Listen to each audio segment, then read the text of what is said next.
So for this project, you have to be a little bit creative and resourceful.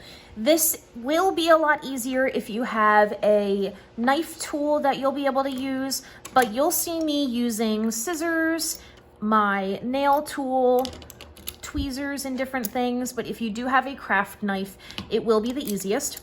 I chose to recreate one of my very favorite paintings, Kiss V or Kiss 5 by Roy Lichtenstein, and I used it out of a pizza box tub. I decided to draw my design and give it a little bit of a border, and I peeled away the top layer of cardboard in her hair section, the background, where her tears are, and then where she is hugging the man. And then I added Sharpie for detail, as well as white gel pen if you have it. Again, you could add color to these, but what I love about these and what I want to see from yours is using just minimal supplies. So really do not go beyond Sharpie and white pen for this project. They do not need to be as large as mine. I set aside some other cardboard pieces for this. I have another kind of thin piece of cardboard, and you'll see the corrugated pieces in your cardboard boxes. You want them to have these kind of lips, because what will happen is you'll be able to peel up that top layer. Okay, so I have my designs drawn out. I went for a fruit theme on this one and then a plant theme on this one. So my next step, I'm gonna trace over everything with a Sharpie. I will go back in with a Sharpie after I'm finished. So if you have some lines that get a little bit funky as you start to peel back the layers of cardboard, don't worry, because you'll be able to clean everything up. Once you have your designs ready, remember that it is important to have a game plan for what pieces you would like to expose the corrugated cardboard. So remember, I had said that I peeled away the background, her hair, her tears, and then his shirt. So I knew that I just wanted a few areas to pop. With this, less is more. You do want it to take up maybe 25% of your piece, but you don't want to go too crazy, because then you're going to be overwhelmed with this texture on top of, or instead of, the really awesome detail work that you'll be able to draw onto the cardboard. So I know that for my plants, I think I'm going to get rid of all of the background. So I'm going to mark with a pencil what that is.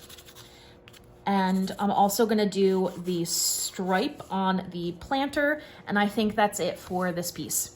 Then for my fruit, I'm going to do the background again. I gave each of my sample pieces a border, like you can see here, because I think it's going to be easier to go along these lines and know what I'm cutting out. And then also these little sections from my lemon or orange, whatever it is. So to get started, I'm going to use an X-Acto knife, and then I'm going to kind of switch back and forth with a few different tools to show you what your options are. If you're doing a straight line, you can just pierce through the top layer of the paper on the cardboard. You don't need to cut all the way through. This was already there. It was one of the folds of the box. You'd really just want to get into that tippy top layer of cardboard so that you can start to kind of peel away the surface. So if you're using something like this weird little nail tool, you can just kind of pierce through the paper and go along the edge. And I'm just kind of slicing. You could probably even use one of your not too sharp household knives with parental permission, as long as it's okay with someone in the house. And then you can kind of stab through and kind of go along the edge. Again, I'm not cutting through the back of the cardboard at all. If you're using something like this nail tool, the same thing. You're going to want to press a little bit hard, so make sure that you're adding a decent amount of pressure, and you're just starting to kind of pierce the surface so that you'll be able to peel away that top level. So I'm going to start to do some of that. I'm going to grab these tweezers, and I'm going to start to kind of dig into my project. Now, as you're going, that top layer that you peeled, I'm looking at my cardboard and I'm seeing that the stripes are going this way. So I'm going to try and kind of follow those guidelines, almost like they're train tracks to follow. And I'm just plucking up that top layer. So in this slightly sped up clip, you're going to see me using several different tools to peel away the top level of cardboard. It's important to score along the lines of your drawing so that you're able to peel away the top level and reveal the corrugated portion of the cardboard. If you do not have that scored line along the edge of your drawing, you will peel up parts of your drawing. So make sure that you take the time to go in and mark out those lines. Try on some extra pieces of cardboard until you get the hang of it. It will get easier. I went through a few different pieces myself until I got the hang of it. If you work a little bit bigger, I would not go any smaller than these squares that I have here. They are about 5 by 5. If you're working a little bit larger, it is a lot easier because then you will not have such teeny tiny tight pieces. Now I do have some really small sections here, but I can't help it.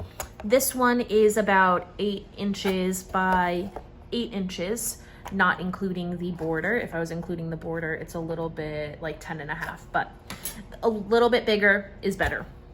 So once you have all of your little cardboard top layer peeled off, that's when you can go back in with your Sharpie and your gel pen and add lots of little details. I like to go in with the Sharpie first because I find that it cleans everything up a little bit. So like I said, I'm going back over all of my lines with my Sharpie to make sure that everything looks more defined and stands out a little bit better. You may have carved over or peeled away some of your detail lines. I'm also going in with a white colored pencil. You could also use a gel pen. And don't worry, you can go over those white colored pencil lines with Sharpie when you are finished. And the last bit of this clip, you're just gonna see me using Sharpie to add some more details to my designs so that they stand out a little bit more until I am happy. Okay, so I am all done with my fiddly fig and snake plant design as well as my little fruit design. I loved doing this. It's a lot of fun to peel away the texture of the corrugated cardboard. And one thing that I do want you to make sure that you pay attention to with this is make sure that you're using a cardboard that you can easily see on the side, the ridges. You do not want to use a super duper thin cardboard. Some cardboards are a little bit too thin. You cannot use a cereal box or something because there are no ridges for that. So for this, you have to use a cardboard with the kind of corrugated texture.